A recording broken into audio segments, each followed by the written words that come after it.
욥기 1장 말씀이 되겠습니다.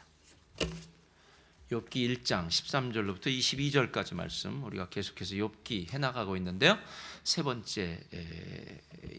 욥기 1장 13절로부터 22절 우리 한번 다 같이 한 목소리로 봉독해 올리겠습니다. 시작. 하루는 욥의 자녀들이 그 맏아들의 집에서 음식을 먹으며 포도주를 마실 때에 사환이 욥에게 와서 아뢰되 소는 밭을 갈고 나귀는 그 곁에서 풀을 먹는데 스바 사람이 갑자기 이르러 그것들을 빼앗고 칼로 종들을 죽였나이다.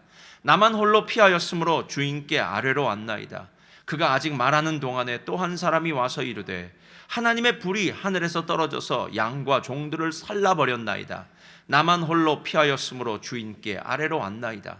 그가 아직 말하는 동안에 또 한 사람이 와서 아뢰되 갈대아 사람이 새 무리를 지어 갑자기 낙타에게 달려들어 그것을 빼앗으며 칼로 종들을 죽였나이다. 나만 홀로 피하였으므로 주인께 아뢰러 왔나이다. 그가 아직 말하는 동안에 또 한 사람이 와서 아뢰되 주인의 자녀들이 그들의 맏아들의 집에서 음식을 먹으며 포도주를 마시는데 거친 들에서 큰 바람이 와서 집 내 모퉁이를 치매 그 청년들 위에 무너짐으로 그들이 죽었나이다. 나만 홀로 피하였으므로 주인께 아뢰러 왔나이다 한지라. 욥이 일어나 겉옷을 찢고 머리털을 밀고 땅에 엎드려 예배하며 이르되 내가 모태에서 알몸으로 나왔사온즉 또한 알몸이 그리로 돌아갈지라. 주시니도 여호와시요 거두시니도 여호와시니 여호와의 이름이 찬송을 받으실지니이다 하고 이 모든 일에 욥이 범죄하지 아니하고 하나님을 향하여 원망하지 아니하니라. 아멘. 오늘 말씀의 제목은요, 우리 한번 다 같이 읽어볼까요? 시작. 신앙, 자녀에게 남겨줄 한 가지 유산. 오늘 신앙이라는 유산에 대해서 오늘 함께 은혜를 나누는 귀한 시간이 되기를 바랍니다. 여러분, 어린 자녀들을 키우는 집에는요, 이제 성장 그래프라고 해서 이렇게 뭐 1m부터 시작해서 이렇게 그래프를 이렇게 옆에 붙여놓거나 그려놓습니다. 제가 보니까 뭐 5, 6월에만 뭐 여기 같은 경우에는 여름이겠죠. 여름만 이렇게 뭐 상추나 이런 뭐 식물들이 잘 자라는 것이 아니라 청소년 때 우리 자녀들을 보면요, 키가 부쩍부쩍 자라서 뭐 하루가 달라지고 한 달이 달라지더라고요. 작년에 코로나 팬데믹이 지나고 난 다음에 우리 자녀들을 보니까, 아이들을 보니까 갑자기 아이에서 어른이 됐고요. 그다음에 아기에서 아이가 되는 그런 일이 벌어지는 것을 보면서 아, 사람이 이렇게 성장하는구나라는 것을 알 수 있게 됩니다. 하워드 핸드릭스 목사님은 달라스 신학교에 아주 유명한 50년 동안을 대학에서 가르쳤던 아주 유명한 그 교수님이시고 목사님이신데요. 이분이 그 자기 집에 이렇게 성장 그래프를 붙여놨던 이야기를 하고 있습니다. 목사님이 뭐 세미나나 강의 때문에 여러 곳에 출장을 다니기 때문에 집에 오랫동안 좀 비워놨을 때가 있었다고 합니다. 그러면 이제 성장 그래프가 있으니까 가기 전에 아이의 키를 이렇게 재어놓고 또 이제 뭐 며칠 며칠이 될 수 있고요, 뭐 여러 날이 될 수 있고요. 그렇게 여러 날이 지나고 난 다음에 다시 돌아와서 아이의 이렇게 성장 그래프에 이렇게 대보면서 이렇게 보면은 아이가 부쩍부쩍 자라났더라는 거예요. 그래서 그 아이에게 이렇게 말합니다. 아유, 우리 아들이 이렇게 벌써 많이 자랐구나라고 하면서 아이에게 말을 하자. 그 아이가 핸드릭슨 목사님한테 이렇게 대답했다고 합니다. 그런데 아빠는 얼마나 자랐어? 이렇게 얘기하는 거예요. 그러니까 아이의 생각은 나도 이렇게 자라는 것처럼 아빠도 자라나지 않을까라는, 뭐 아이니까 그런 말을 했겠죠. 그런데 이 말이 좀 우리 마음 가운데 좀 와닿는 이유는 무엇이냐면은 우리의 육체적인 성장은 뭐 청소년기, 뭐 20살, 25까지는 자란다 그러더라고요. 그 나이 때까지 우리의 육체적인 성장이 있을지 모르지만 실제로 육체적인 성장이 끝난 그 순간에도 우리는 계속 자라나고 있어요. 그러니까 키는 안 자랄지 모르지만 우리의 내면적인 인격이나 이런 것들은 계속해서 자라나고 성숙해지는 것, 성장하고 성숙해지는 것. 그래서 실제로 인생은 평생을 가면서 배워야 되는 것이고요, 또 평생을 가면서 자라나야 되는 것, 성장해야 되는 것이 아닐까라는 그런 생각이 들었습니다. 여러분, 만약에 우리의 뭐 내면이나 인격이나 뭐 키나 이런 부분이 아니라 우리의 신앙 성장 그래프에 대본다면 여러분의 신앙은 성장했나요? 실제로 우리가 신앙 그래프에 우리를 대보지 않았기 때문에 모르지만요, 만약에 6개월이면 6개월, 1년이면 1년 여러분이 정기적으로 여러분의 신앙을 한번 성장 그래프에 대보았다면 정말 여러분의 신앙이 성장하고 있나요? 저는 들었던 말 중에 이런 말이 참 많습니다. 목사님, 제가 예전에는 얼마나 신앙생활 잘했는 줄 압니까? 이렇게 얘기해요. 근데 그 말 들을 때마다 정말 안타까워요. 아니, 옛날 신앙생활 잘해서 그래서요. 옛날에 잘했기 때문에 지금 더 잘합니다 얘기해야 되잖아요. 근데 옛날에는 잘했대요. 근데 지금 못한대요. 옛날에는 기도를 많이 했대요. 그런데 지금은 덜 한대요. 여러분, 우리의 신앙이 점점 자라나야 될 텐데, 더 성숙해져야 될 텐데, 어느 순간인가 모르게 우리의 신앙이 퇴보하고 있다면 과연 우리가 하나님 앞에서 어떤 삶을 살고 있는지에 대한 그런 생각이 들더라는 거예요. 제가 욥을 보면서요 많이 느낀 것은 무엇이냐면, 욥의 신앙은 진짜 본받을 만해요. 그건 알겠어요. 근데 욥의 신앙을 왜, 어떻게, 무엇을 본받아야 될 것인가에 대한 그 구체적인 모습은 우리가 잘 모른 채, 욥처럼 우리도 인내하게 하소서, 욥처럼 온전하게 하소서, 이 말만 할 때가 참 많았더라는 거예요. 근데 오늘 이 구절이 왜 욥처럼 우리의 신앙이 되어야 될 것인지에 대해서, 왜 우리의 신앙이 자라나야 될 것인지에 대한 이유를 알려주는데, 오늘 그 제목과 똑같습니다. 신앙, 자녀들에게 남겨줄 한 가지 유산, 바로 이 제목 때문에 그렇다라는 것입니다. 제가 천천히 그 문제를 풀어볼게요. 욥의 인생은 드디어 오늘부터, 지금 이 순간부터, 지난주에 우리가 보았던 천상어전회의죠. 천상회의에서 결정한 대로 욥의 생명을 제외한 모든 것은 다 누구의 손에 달려 있을까요? 사탄의 손에 달려 있습니다. 이 말은 무슨 말이냐면, 욥이 지금 가지고 있는 그 어떤 모든 것들, 그러니까 그가 가지고 있는 재산이 될 수 있고요, 그가 가지고 있는 자녀들이 될 수 있고, 어떤 것도 상관없이 이 모든 것은 이제부터는 사탄이 완연무결하게 좌지우지할 수 있는, 사탄이 가지고 놀 수 있는 그런 상황이 되었다라는 것입니다. 실제로 사단이 욥의 인생에 이 모든 것들을 그 손아귀에 쥐고 있다는 사실을 욥은 몰라요. 그러나 우린 알아요. 왜냐하면 우리는 성경에서 이미 쓰여져 있기 때문에, 이 땅에서 벌어지고 있는 어떤 일은 하나님의 허락이 있어야 되는구나. 그리고 사단은 죽이고 도적질하고 멸망시키는 존재니까 그 사단의 손에 무언가가 들려지면, 우리의 인생이 들려지면 우리의 인생도 심각한 어려움을 당할 수 있구나라는 그런 생각이 들게 되더라는 것입니다. 그런데 여러분, 그거 아세요? 오늘 그렇게 욥의 인생에 정말 두 번 다시 생각하지 않는 그 큰 고난이 온 날을 시작하면서 13절은 이렇게 시작해요. 하루는 욥의 자녀들이 그 맏아들의 집에서 음식을 먹으며 포도주를 마실 때에, 오늘 욥이 말하고 있는 하루는, 이 욥게 말하는 하루는 이라는 말은요, 특별한 하루가 아니에요. 그냥 평범한 하루였어요. 어제 같은 오늘. 아니, 매 주일이면 똑같잖아요. 지난주도 그랬고 이번 주도 그랬고 아마 다음 주도 이럴 겁니다. 주일날에 교회에서 만날 때마다 우리는 주일이 됐으니까 교회에서 만나지. 아니, 월요일이 되면 이제 여러분들은 직장에 나가실 거예요. 재택근무를 하실 수도 있고요. 그냥 월요일은 또 그런 날입니다. 그리고 직장에서 일이 끝나고 나면 아마 여러분들은 가족들과 함께 식탁의 교제를 나누게 될 것입니다. 모든 것은 매일매일 똑같은 그 하루였어요. 욥의 자녀들도 똑같아요. 그 맏아들의 집에서 음식을 먹으며 포도주를 마실 때, 이건 본래 욥의 집에서 자주 하던 일 아닙니까? 생일을 당했거나 잔치를 벌일 때마다 그들이 함께 식탁의 교제를 나누는 거, 이건 언제나 있었던 일이에요. 그런데 언제나 똑같이 평범하게 일상적으로 있던 그날이 욥의 인생에는 아주 비참한 일이 시작돼요. 오늘 욥기를 보면요, 네 부분에서 시작돼요. 첫 번째는 스바 사람들이, 이 스바라는 말도 조금 욕 같아요. 나빠요. 근데 이 스바 사람들이 갑자기 오더니 소와 나귀를 빼앗아 가버리고 종들을 죽여버려요. 아니, 근데 그 일이 끝나기도 전에, 그 일을 전하던 종이 말이 끝나기도 전에 이번엔 하늘에서 불이 내려서, 아마 번개를 의미하는 것 같은데요, 양을 다 죽여버려요. 그리고 갑자기 천재지변이 일어나는 거예요. 근데 거기서 끝나지 않아요. 그 말을 끝나기 전에 이번에는 갈대아 사람들이 세 떼를 나누어서 왔답니다. 이건 무슨 말이냐면요, 그들이 그냥 우연히 와서 이 욥의 재산을 몰수하거나 빼앗아간 게 아니라 아주 조직적으로 그들이 준비하고 와서 완전히 그들에게 있는 낙타를 빼앗아가고 그리고 그 종들을 다 죽여버렸다는 거예요. 거기까지, 세 번째까지는 재산에 대한 문제예요. 그래, 하나님이 주신 것도 있지만 빼앗아 가실 수도 있겠지. 돈이야? 다시 벌면 될 거 아니야? 라고 생각하려는 찰나에 종이 오더니 하는 말이 거친 들에서 큰 바람이 와서 집 모퉁이를 치매 청년들 위에 무너짐으로 그 아들들, 그 자녀들이 다 죽었다라는 거예요. 여러분, 세상에 이런 일이 어떻게 벌어집니까? 그 날, 나에게는 정말 생각하고 싶지 않은 그 날, 너무나 평범한 하루 같았던 그날, 그러나 나에게는 절대 평범하지 않아요. 여러분, 이 날에 대해서 어떻게 생각하십니까? 데살로니가 전서 5장을 보면요, 사도 바울이 이렇게 얘기해요. 한번 우리 다 같이 읽어볼까요? 시작. 그들이 평안하다 안전하다 할 그때에 임신한 여자에게 해산의 고통이 이름과 같이 멸망이 갑자기 그들에게 임하리니 결코 피하지 못하리.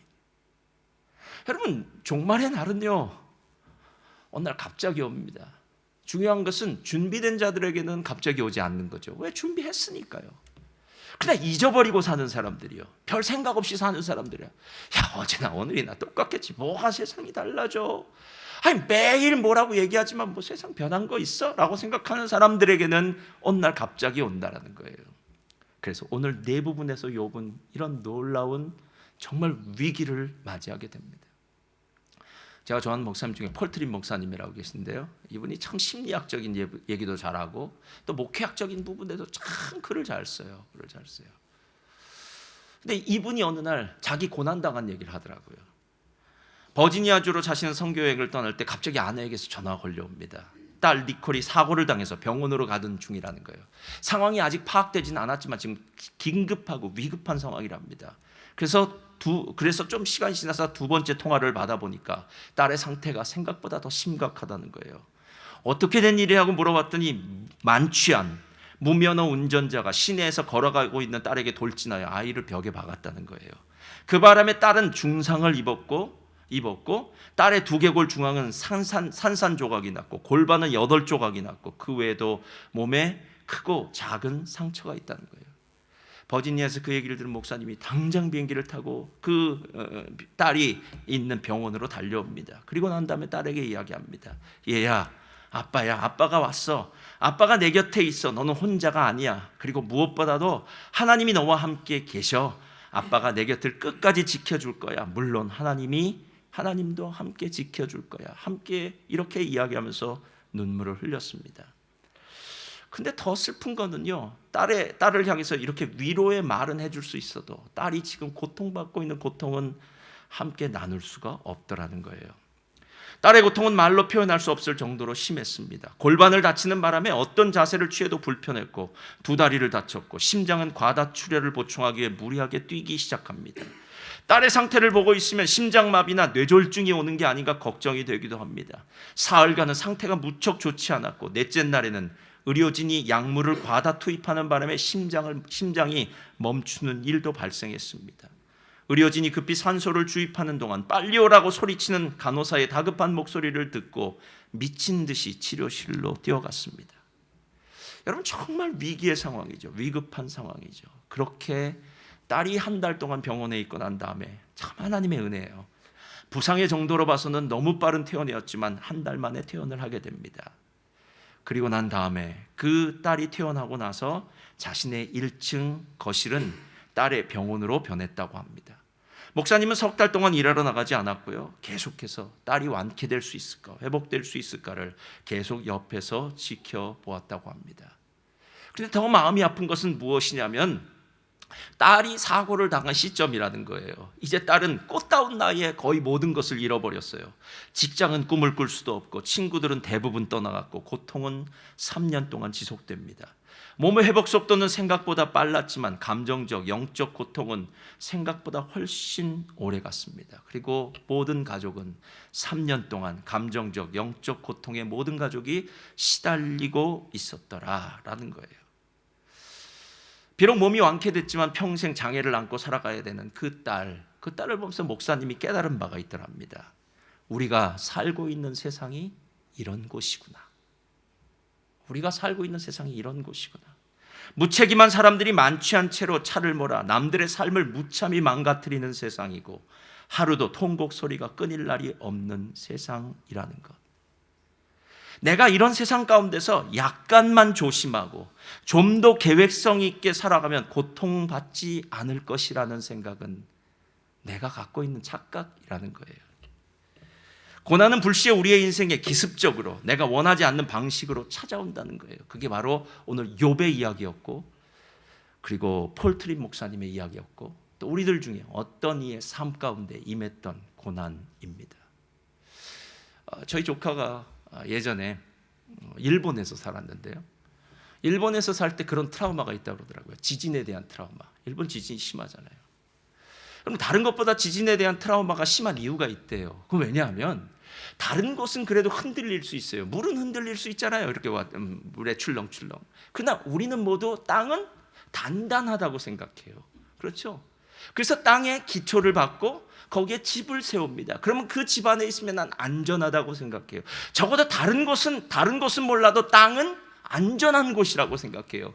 근데 여러분, 지진은요, 우리가 안전하다고 생각하는 그 땅이 흔들리는 겁니다. 그 땅이 흔들리는 거예요. 제가 지진이 난 칠레나 이런 곳에 가보니까요, 일부러 그 건물을 그대로 놔두더라고요. 건물이 쫙 쪼개져서 이렇게 기울어진 건물들. 여러분, 내가 살고 있는 집이 그렇게 됐다면, 내가 살고 있었던 그곳이 그렇게 그 정도 뭐 부서진 것이 아니라 완전히 그곳에서 그냥 밑으로 부서져 내려버렸다면, 매몰됐다면, 그때는 어떤 일이 벌어지겠냐는 거예요. 지금 도미니카 오동균 선교사님이 가 있는 그 옆이 바로 반을 쪼개서 아이티라는 나라가 있어요. 10년 전인가요? 아이티에 지진이 있지 않았습니까? 그때 죽은 사람이 30만 명이랍니다. 공식적인 통계가. 그렇다면 우리가 살고 있는 땅이 진짜 그렇게 단단하고 튼튼한 세상이겠냐는 거예요. 나만 잘하면 된다고 생각하는 거, 이거 착각 아니겠느냐는 거예요. 나는 아무리 잘해도 옆에서 만취한 운전자가 차를 몰고 와서 나를 그냥 박아버리면 나는 어쩔 수 없이 그 고난을 당할 수밖에 없는 거. 아니, 그런 차량의 운전사를 통한 사고가 아니더라도 요즘 같은 코로나를 본다면요, 작년만 해도 뭐라고 얘기했냐면 다 이렇게 얘기했어요. 코로나요? 아니, 요즘처럼 이렇게 테크놀로지가 발달했는데 백신 곧 나옵니다. 백신 나오면 금세 해결될 수 있을 거예요 라는 그런 장밋빛 꿈을 가지고 있었어요. 백신이 나왔습니다. 근데 나왔는데 이제 백신이 불안하대요. 또 백신이 불안한 정도가 아니라 이제는 변이 바이러스가 나왔답니다. 그래서 세상이 지금 어떻게 될지 몰라요. 올해쯤 되면 모든 것이 풀리고 옛날처럼 원상복귀할 줄로 생각했던 건 우리의 꿈이었고요. 내년이 되어도 원상복귀 가능할까요? 내후년이 되어도 가능할까요? 실은 누구도 모른다는 이야기밖에 할 수 없는 것이 세상이라는 거예요. 제가 교육자 사무실에 아직도 그걸 걸어놨는데요, 1년 계획표를 아주 빼곡하게 써놨어요. 그런데 1년 계획표 아무 소용없더라고요. 코로나 광풍이 한번 불어닥치고 나니까요, 무슨 계획을 세워야 되겠습니까? 언제 어떤 계획이 소용이 있겠습니까? 여러분, 우리의 인생이 어느 날 갑자기 이런 일이 벌어진다는 거예요. 제가 여러분에게 묻겠습니다. 문제 일어날 수 있습니다. 욥에게 당한 그 고난, 그토록 처절한 고난은 아닐지 몰라도 그 중에 하나는 우리들에게 임할 수 있어요. 어느 날 갑자기 사기를 당할 수도 있잖아요. 어느 날 갑자기 큰 사고를 당할 수도 있잖아요. 어느 날 갑자기 크게 도적을 맞을 수도 있잖아요. 우리의 삶 가운데는 어떤 일도 벌어질 수 있습니다. 그렇다면 신앙인으로서 그 일을 여러분은 어떻게 대처하겠습니까? 바로 한번 대처하는 모습을 한번 볼까요? 첫째로 다 같이 한번 읽겠습니다. 시작. 일어나 예배의 자리로 갑니다. 자, 20절 다 같이 한번 읽겠습니다. 20절 말씀이요. 시작. 욥이 겉옷을 찢고 머리털을 밀고 땅에 엎드려 예배하며. 여러분, 성경을 읽는 것과 성경의 삶을 사는 건 정말 달라요. 이 구절은 너무 단순해요. 욥이 일어나서 겉옷을 찢고 머리털을 밀고 땅에 엎드려 예배했다라는 건 너무 단순하죠. 읽어보면은요, 뭐 그렇게 감정이 이입되지 않아도 돼요. 근데 실제로 만약에 우리가 욥이 당했던 이 큰 고난은 아니라도 그 중에 한 3분의 1, 4분의 1, 5분의 1, 10분의 1 이걸 당했다고 한번 쳐보세요. 여러분의 삶 가운데 고난의 쓰나미가 밀려왔다고 한번 생각해 보시기 바랍니다. 그래도 여러분 예배 자리로 가시겠습니까? 정말 예배 자리로 가시겠습니까? 예배 자리는 하나님의 임재의 자리잖아요. 예? 제가 이게 얼마나 어려운지 여러분에게 한번 구체적으로 말씀드려 볼게요. 우리의 삶 가운데 상상하지 못했던, 내가 도저히 뭐 이렇게 기대하지 않았던 어떤 무서운 일이 벌어지면요, 그때 우리는 이렇게 얘기해요. 눈앞이 캄캄해진다고 얘기해요. 그리고 머리가 백지창처럼 된다고 얘기해요. 그리고 난 다음에 팔다리에 힘이 빠져서 털썩 주저앉아요. 그렇지 않나요? 여러분, 10명의 자녀가 한 방에 죽었답니다. 가지고 있던 모든 재산이 한 방에 날아갔대요. 뭐 2번도 없어요, 여러분. 남은 것도 없어요. 부자는 뭐 망해도 3년을 간다는데 이 집안은 망하고 완전히 끝장이 났어요. 파산했어요. 경제적인 파산뿐만 아니라 가족이 완전히 해체돼 버렸다고요. 그렇다면 눈앞이 깜깜하지 않겠습니까? 머리는 펑 하고 비어있지 않겠습니까? 아니면 팔다리는 힘이 있겠습니까? 아마 그 자리에 털썩 주저앉아서 뭐 탄식밖에는 안 했겠죠. 근데 오늘 단어를 다시 한번 보세요. 욥이 일어나, 이렇게 얘기해요. 여러분, 이게 다른 거예요. 이게 다른 거예요. 우리는 고난의 그 자리에 털썩 주저앉아서 뭐 한탄을 할지 원망을 할지 뭐 자기 자괴감에 슬퍼 울지 모르겠지만 욥은 일어나요. 그리고 구체적으로 행동하기 시작해요. 겉옷을 찢고 머리털을 밀고 땅에 엎드려 예배한다라고 얘기해요. 욥이 왜 이렇게 하냐 하면은요, 실제로 욥은 왜 이런 일이 벌어지는지 몰라요. 욥의 신앙에 있어서는 이런 일이 만약에 벌어졌다면 그것은 나의 죄 때문일 확률이 높다라고 생각했을 거예요. 그러니까 내가 도대체 무슨 일을 저질렀기에, 내가 하나님 앞에서 어떤 일을 했기에 하나님 앞에 이렇게 큰 고난을 받을까? 욥은 모르니까요. 모르니까 일단 회개의 자리로 나아가는 거예요. 그런데 그냥 회개의 자리가 아니라 그 회개하면서 예배의 자리로 나아가는 이 욥의 모습을 보여주었다라는 것입니다. 예배에는 2가지 예배가 있습니다. 하나는 삶의 예배가 있어요. 실은 하나님의 임재가 있는 곳은 어디나 예배의 자리입니다. 여러분 직장이 예배의 자리입니다. 여러분 가정이 예배의 자리입니다. 세상에 제일 한심한 사람이 교회에서는 신앙생활 잘하고 집에 가서는 엉터리로 하는 사람이에요. 직장에 가서는 전혀 신앙인 같지 않는 삶을 사는 사람, 이런 사람 진짜 예배자 아닙니다. 예배자는 신전의식, 하나님의 임재 앞에서 사는 사람이기 때문에 가정에 가도 예배자여야 되고요. 그리고 직장에 가도 예배자여야 되고요. 그래서 거짓말하지 말아야 되고, 다른 사람 아프고 힘들게 하지 말아야 되고, 돕고 섬기는 사람 되어야 되지 않겠느냐는 거예요. 이걸 우리가 삶의 예배라고 그래요. 실제로는 삶의 예배가 진짜 중요해요. 근데 하나님은 삶의 예배만 이야기한 것이 아니라 그리스도인들에게는 주일에 함께 모여서 하나님을 예배할 수 있는 공적 예배를 허락하셨어요. 왜 공적 예배를 드리냐 하면요, 삶의 예배를 드리는 것은 우리의 삶 가운데 매일매일 순간순간 하나님을 의지하지만 그것만으로는 부족해요. 성경은 이렇게 얘기합니다. 한 사람이 그냥 뭐 넘어져 버리면요, 그 사람은 넘어진 상태로 있을 거예요. 근데 옆에 있는 사람이 일으켜주면 그 사람이 일어나요. 한 사람이 누우면 추워요, 여러분. 그렇잖아요. 그냥 옆에 사람이 함께 있으면 사람의 온기로 따뜻해질 수 있어요. 삼겹줄은 쉽게 끊어지지 않는 법이에요. 여러분, 우리는 절대 신앙생활을 혼자 할 수 없어요. 신앙생활을 혼자 할 수 있는 사람은요, 진짜 지금 착각 가운데 있는 거예요. 착각 가운데 있는 거예요. 마치 바다에 푹푹 빠지고 있는, 예전에 제가 남미에 선교하다가 그런 곳도 가봤어요. 모래 이렇게 빠지는 거 있잖아요. 늪 같은 거 가서 발을 대고 있으니까 쭉 빠지더라고요. 신앙이 지금 싱크홀로 쑥 빠져들어가고 있는 거예요, 여러분. 절대로 혼자 신앙생활에서 신앙에 성장할 수 없습니다. 도전이 안 되잖아요. 우리는 누군가의 신앙을 보고 배워야 되지 않겠습니까? 누군가가 연약할 때 우리가 도와줘야 되지 않겠습니까? 실은 누군가를 돕고 누군가에게 배우면서 우리는 함께 이 공적 예배에서 하나님을 찬양한다는 거예요. 게다가 더 놀랍고 감사한 일이 있어요. 공적 예배에서는요, 찬양을 함께 드릴 수 있어요. 여러분, 제가 물어보겠습니다. 혼자 찬양하는 것보다 같이 찬양하는 게 더 힘이 있나요, 없나요? 있죠. 게다가 우리는 무게감이 있는 우리 박 목사님이 함께 불러주고 있으니까, 왠지 이 안에 하나님의 영광이 가득 찬 듯한, 그리고 얼마나 세게 부르는지, 밥을 많이 먹어야 될 것 같아요. 세게 부르려. 여러분, 그거 아니에요? 함께 찬양할 땐 다르잖아요.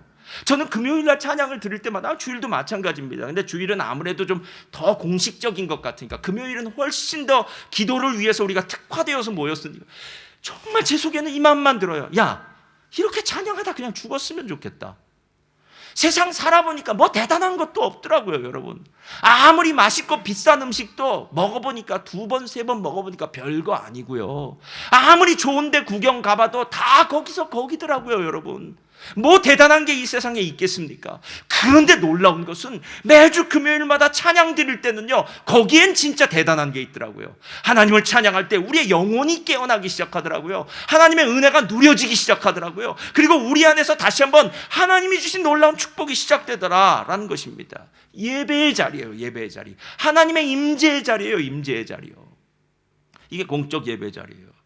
여러분, 예전에 월드 트레이드 센터의 부총재였던 이희돈 박사님, 이희돈 장로님이시기도 한데요, 그분 간증 많이 들었어요. 왜냐하면 9.11 테러 때 그분이 살아나지 않았습니까? 지금도 인터넷에 뭐 많이 뜨고 있으니까 여러분 들어보시면 돼요. 지금은 소천하셨어요.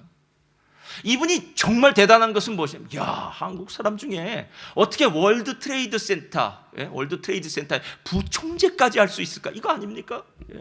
야, 정말 대단. 근데 이분이 진짜 신앙인이에요, 진짜 신앙인. 얼마나 대단한 신앙인이었냐면은 외국에 여행을 하고 출장을 가고 얼마나 많은 곳을 다녔겠습니까? 그런데 그렇게 멀리 외국에 나가도 주말이 되면은, 토요일이 되면 꼭 비행기를 타고, 스케줄을 변경해서 비행기를 타고 자기 본교에 와서 예배를 참석해서 드렸다고 그러더라고요. 요즘처럼 코로나 시대에, 이 온라인 시대에 제가 율법적으로 여러분들에게 모두 교회에 오라고 얘기하진 않습니다. 뭐 그렇지 못할 수 있는 환경이나 상황이 될 수도 있어요. 그러나 가슴에 손을 얹고 한번 생각해 보세요. 진짜 여러분이 드리는 주일 예배가 마음과 뜻과 심과 성품을 다하여서 드리는 거룩한 제사, 거룩한 예배입니까? 어떤 경우에는 몸은 교회에 나와 있어도 전혀 엉뚱한 생각만 하다 돌아갈 수 있고요. 반대로 어떤 경우에는 집에 혼자서 온라인으로 예배드리는 그 자리가 하나님의 성령이 임재하는, 하나님의 임재가 있는 자리가 될 수 있어요. 저는 100번, 1000번 다 동의합니다. 그러나 중요한 것은 무엇이냐면, 여러분, 정말 하나님의 예배 자리를 사모하고 있습니까? 예배 자리가 중요하다고 생각합니까? 예배의 자리의 가치는요, 여러분이 희생한 만큼 그 가치가 있는 거예요. 여러분이 만약에 100만 불짜리 계약이나 뭐 100만 불짜리 계약을 하는 그 시간, 난 그래도 예배 드리고 싶어 해서 왔다면 그날 예배는 100만 불짜리예요. 오늘은 너무 힘들어요. 예배 가고 싶은 마음이 없어요. 그리고 이럴 때는 좀 그냥 놀고 싶어요. 게다가 보니까 날도 좋네요. 멜번은 햇볕이 나는 날, 날씨 좋은 날은 언제나 밖에 나가서 브런치도 먹고 공원에 가서 요즘처럼 단풍 좋으면 단풍 구경도 가고 싶은 마음이 있고, 아유, 요즘 우리 가족끼리 이런 구경도 못 갔네라고 생각이 들어서 주일날 어디를 놀러 가려고 하다가, 아니지, 오늘은 예배를 드려야지, 우리가 주일날은 다른 생각하면 안 되지라고 생각했다면 그날은 여러분이 희생한 만큼 그 가치가 있는 예배를 드리고 있는 거예요. 여러분, 세상에는 가치가 있는 것만 나중에 기억이 되고 남는다는 거 아십니까? 그래서 내가 그 가치가 있기 때문에 희생하고 헌신한 것이 나의 삶에는 큰 복이 돼요. 그런데 우리는 그냥 대충 예배 드리지, 뭐 주일 되면 예배가 됐나 보다, 이게 아니다라는 거예요. 왜 그게 아니냐 하면은, 주일날 예배가 진짜 가치 있다고 생각해야만 오늘 욥처럼 가장 큰 고난을 당했을 때에도 그 자리에서 일어나 예배 자리로 나올 수 있는 그런 자세가 되지 않겠느냐라는 거예요. 근데 두 번째가 있어요. 예배 자리에만 온 것이 아니라, 다 같이 읽겠습니다. 시작. 입을 열어 하나님을 찬양합니다. 21절을 보니까 이렇게 얘기해요. 이르되 내가 모태에서 알몸으로 나왔사온즉 또한 알몸이 그리로 돌아가올지라. 주시니도 여호와시오 거두시니도 여호와시니 여호와의 이름이 찬송을 받으실지니이다 하고, 욥이 지금 예배 자리로 나아가는 것에서 멈추지 않고 한 단계 더 지나가서 찬양의 자리로 나아갑니다. 여러분, 찬양은 더 힘들었겠죠. 왜냐하면 예배 자리에 나오는 것까지는 그래도 이해할 수 있어요. 하도 답답하니까. 내 삶에 이 문제를 해결하실 수 있는 해결자가 하나님이시니까 내가 억지로라도 기어서 나올 수는 있어요. 근데 실은 여러분, 억지로 기어 나와서 할 수 있는 게 뭔지 아십니까? 아이고 주여 주여 하는 탄식밖에 없어요. 어쩌면 자기 연민이 막 들 수도 있어요. 내가 도대체 근데 욥은 일부러 입술을 열었답니다. 내가 모태에서 알몸으로 나왔사온즉 알몸 적신으로 돌아갈지라. 주신 이도 여호와시오 취하신 이도 여호와시니 여호와의 이름이 찬송을 받으실지니라. 왜 이 말을 했을까요? 이 말을 안 했으면 분명히 원망하고 불평하는 말이 나올 것 같았기 때문에 그래요. 그게 우리의 인간의 가장 인간적인 모습이에요. 왜 찬양을 해야 되는 줄 아십니까? 찬양 안 하면 여러분의 입에서 분명히 쓸데없는 얘기 나와요. 세상에 제일 재미있는 이야기는 뒷담화예요. 그렇죠? 아무나 갖다가 놓고 그 다음부터 얘기하면 돼요. 그 시간은 지루하지도 않아요. 지루하지도 않아요. 우리는 이민사회를 살잖아요. 좁잖아요. 또 만나는 한국 사람들의 사회도 좁잖아요. 어디 가서 할 말도 없잖아요. 그러니까 매일 만나면 교회 얘기만 하는 거예요. 매일 만나면 집사님 얘기하는 거예요. 그러다 보면 이리도 얘기하고 저리도 얘기하고. 근데 여러분 그 얘기를 안 하시려면 무슨 얘기 뭐 하면 되는지 아십니까? 저를 따라하시 바랍니다. 뒷담화를 안 하려면 찬양을 하면 됩니다. 그래서 만나서 이러자 그래요. 우리 뒷담화, 우리 찬양 드릴까? 이렇게 얘기하는 거예요. 우리 찬양할까? 우리 찬양할까? 우리가 이만큼 약해요. 정말 약해요. 시편은 여러 부분으로 나눠져요. 시편 5권으로 나눠지고요. 요즘은 시편에 대해서 얘기할 때 시편을 누군가가 그냥 아무렇게나 시편을 모았다고 얘기하지 않고 시편 1편부터 150편까지는 아주 정교하게 어떤 목적을 가지고 1편, 2편, 3편, 4편을 썼다고 얘기해요. 근데 제가 그 이유를 뭔지는 알겠어요. 시편은 제일 처음 시작이 무엇으로 시작한지 여러분 아시죠? 복 있는 사람은 복 있는 사람으로부터 시작해요. 그러니까 복 있는 사람이 어떤 사람인지를 알라라는 거예요.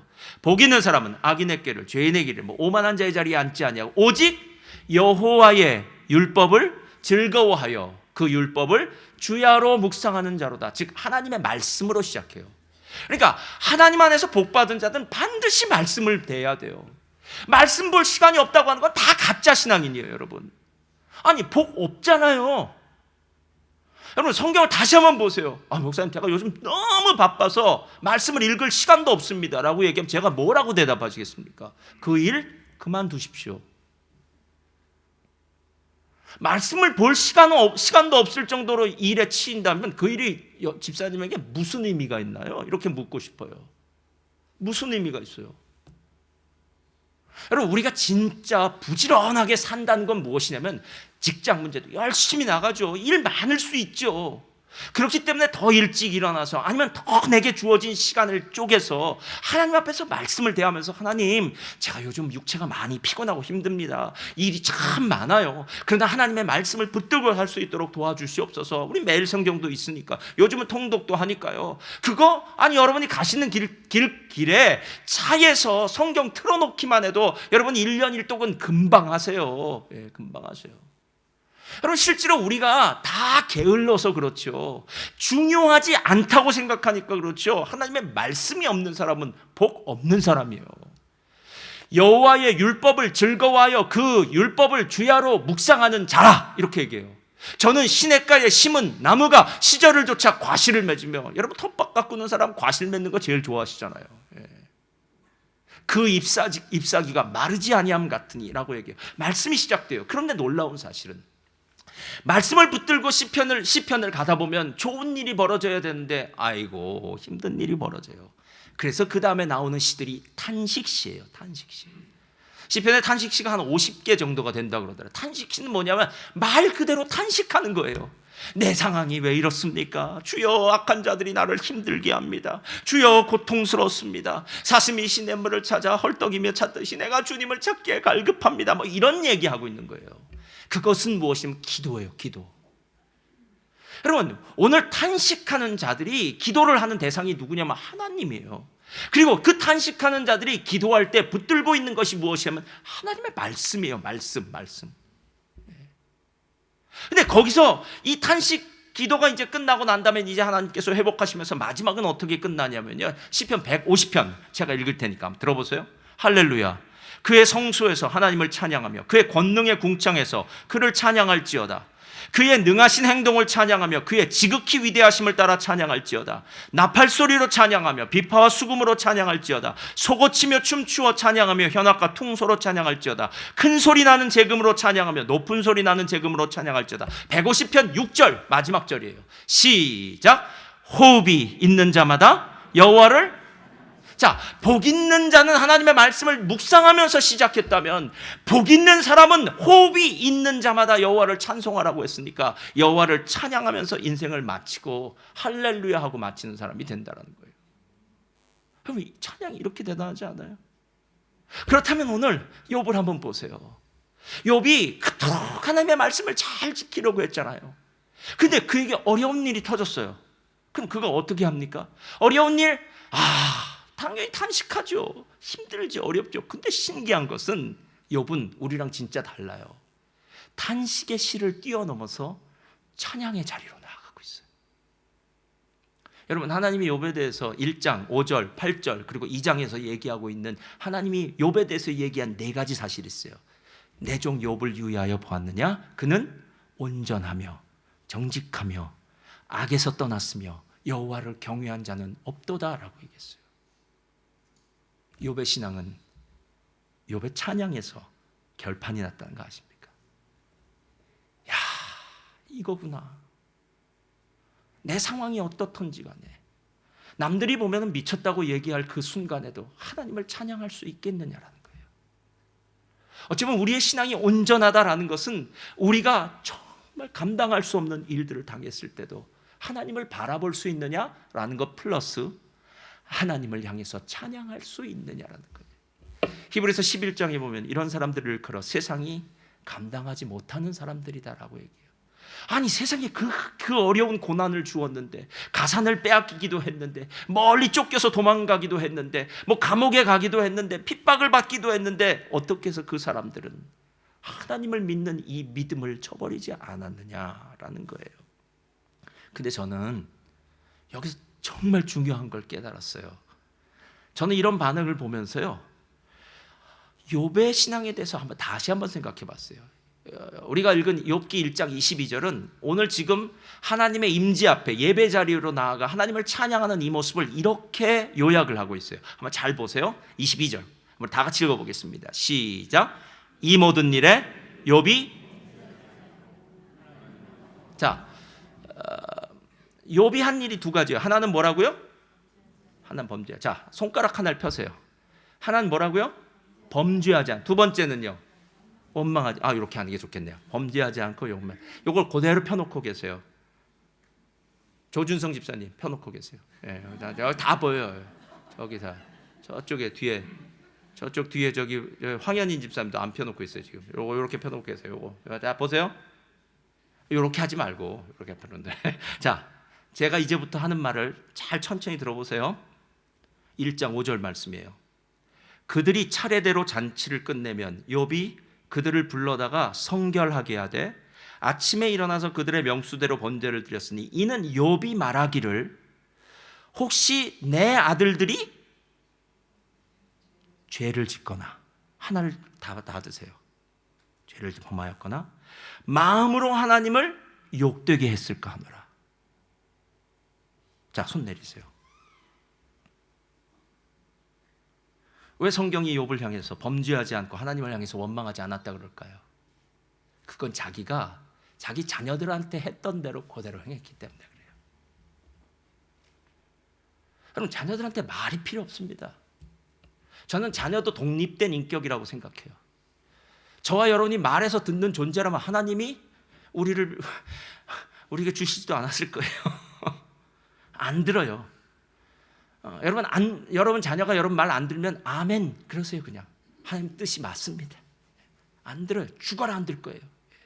게다가 남자아이들은 더 안 들을 확률이 훨씬 높아요. 자기 뜻 있으니까 안 들을 겁니다. 상관없어요.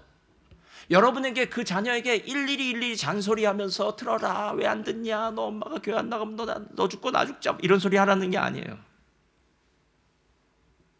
여러분이 말 한 대로만 살면 돼요. 말 한 대로만 살면 돼요.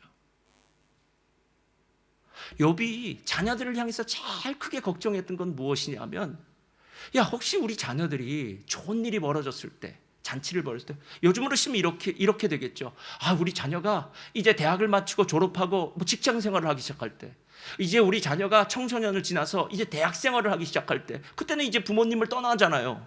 그때 우리 자녀가 혹시 하나님 앞에서 이 세상이 좋아서 범죄하지는 않을까, 그 걱정이 1번이에요, 여러분. 그래서 잔치를 끝나면 명수대로 번제를 드렸다고 얘기하잖아요. 두 번째, 마음으로 하나님을 원망하지 않을까? 마음이요, 마음. 실은 원망은 내면에 있는 거예요. 아, 예수 믿는 게 뭐 이렇게 힘들어? 예.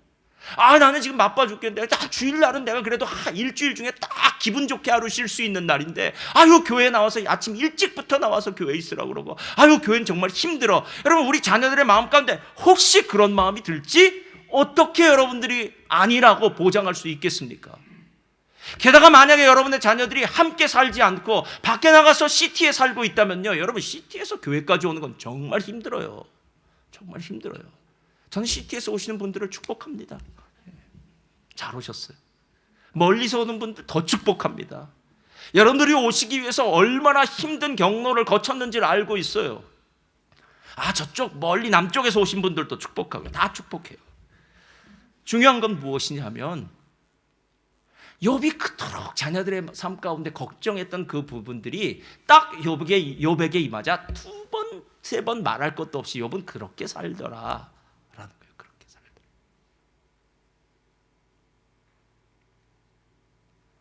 그렇게 살면 됩니다.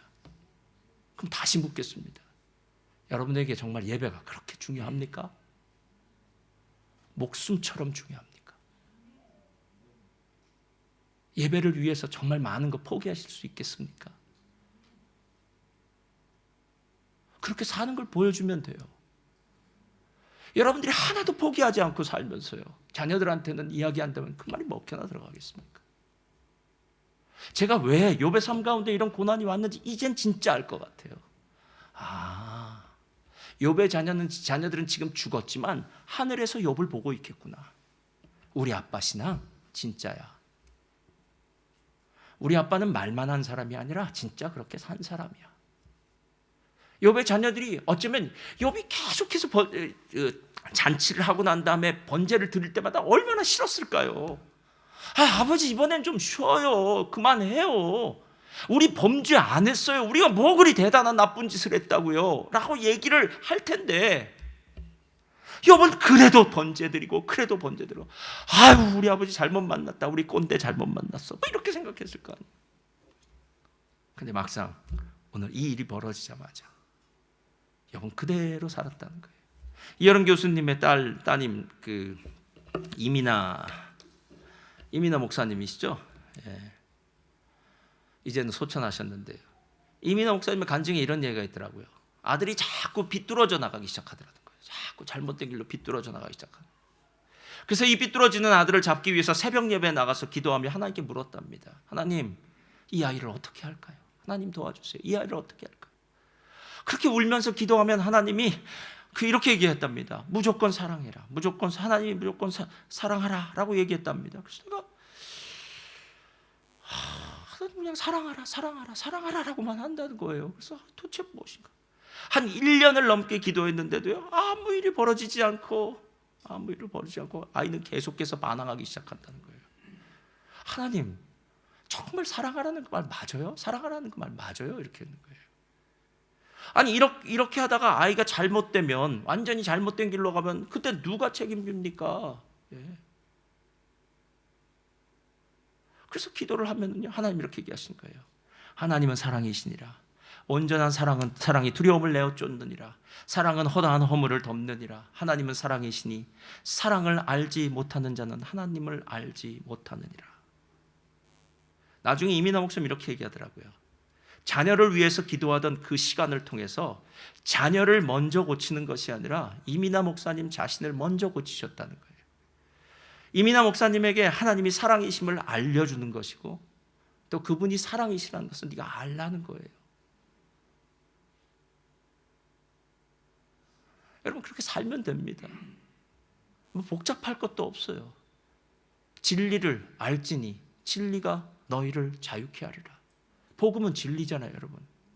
복음 모르신 사람이 여기서 어디 있겠습니까? 예수 그리스도가 나의 죄를 위해 십자가에 죽으시고 부활하셨다는 사실 다 알아요. 근데 왜 불안하십니까? 뭐가 내 마음 가운데 아직까지도 장애물처럼 걸림돌처럼 남아 있습니까? 무엇이 여러분의 기쁨을 가로막고 있는 장애물입니까? 무엇이 문제입니까, 여러분? 제가 지난주 금요일에도 그 얘기를 했는데요, 그 말이 진짜 맞아요. 문제 때문에 힘든 게 아니에요, 여러분. 그건 여러분 핑계예요. 하나님을 믿지 않기 때문에 힘든 거예요. 내게 있는 그런 문제 하나님 해결해 줄 수 있어요. 그럼에도 불구하고 주셨다면 우리 신앙이 진짜인지 가짜인지, 그리고 우리의 진짜 신앙이 우리의 자녀들에게 유산으로 이어가게 하는 것. 저는 우리 성도님들이 이랬으면 좋겠다는 게요, 1대, 2대, 3대, 4대 이렇게 대수가 넘어가는 것도 정말 좋아요. 유대인들이, 예수님을 십자가에 못 박은 유대인들은요 34대 하나님을 믿는 신앙인들이었어요. 근데 예수님을 못 박았어요.